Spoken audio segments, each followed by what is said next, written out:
Ayan guys, bumalik tayo rin sa pinuntahan natin yung nakaraan yung tulay.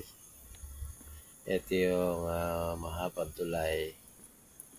Kaya natin siya binalikan kasi hindi natin natapos yung vlog natin noong nakaraan. Kung ano yung pinakadulo nito, tulay na to. Kaya tara, balikan natin ang mahabang tulay. Alam ko kasi papunta to ng paakyat to ng bundok eh. Parang overlooking lang siya pero hindi ko lang sure kung anong plano nila ko sa taas. Baka maglagay ng mga kubo-kubo. Kaya binalikan natin para makita natin ng personal ng ating pinuntahan mo nakaraang vlog. Okay guys, hintayin nyo na lang at tayo maglalakad-lakad na. Medyo mahaba lang to. Ayan.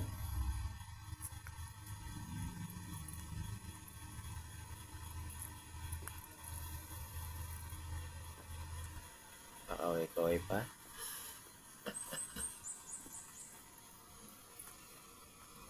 Ayan guys, kahit na konti lang ang tinulog natin, galing tayo sa pagtinda. Kaya may challenge, kailangan natin bumangon para maano natin yung challenge natin. Makomplete. Ayan, makikita nyo yung kalawakan nito, mapuno. Ang ano nito, ano talaga yung amoy niya, talagang amoy fresh na fresh talaga siya. Kaya basa yan, gawa nung sa hamog. Ayan, medyo papano muna tayo.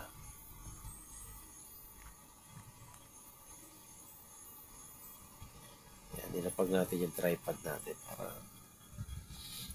konting kulit-kulit.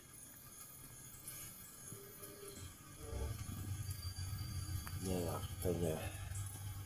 Kaya magandang yan ang shot natin kasi yan. Kaya angat ko yung cellphone. Gawa ng tripod ka. Kita niya, kita yung tulay sa likod ko.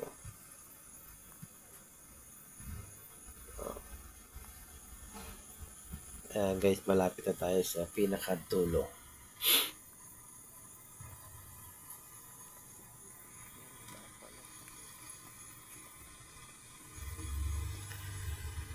Dito, yung bibira yung tao dito gawa nung mga tinitignan lang kung hanggang saan na yun matapos. Pero hindi naman delikado rito. Dito kasi sa bukid na kahit iwan mo yung phone mo, walang kumukuha.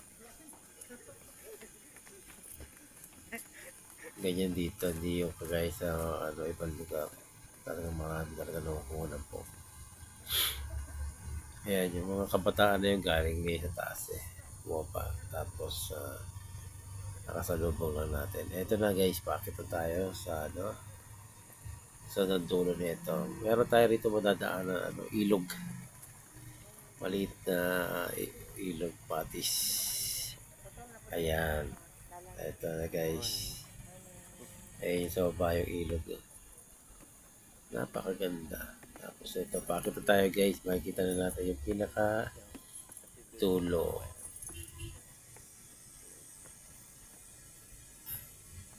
Ayan, medyo mataas na to guys. Ito yung pinaka ayan. Pakita tayo.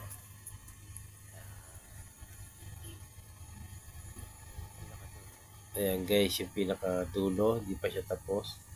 Hindi natin alam kung hanggang saan dyan. Kasi mini parang bundok na maliit. Kaya siguro baka iakyat nila din yung tulay. Ayan guys, pababa tayo ulit. Para makita nyo yung patis, yung ilog. Ito guys yung yung ilog. Ayan, yung maliit na patis dito. Ayan, pababa na tayo guys. Ito yung dito yung may mga namamasyal din dito. Ayan, ito si ate namamasyal din. Ayan, yung mga papahinga-pahinga rito dahil jogging yung mga yan. Ayan, ang ganda ng ilog guys.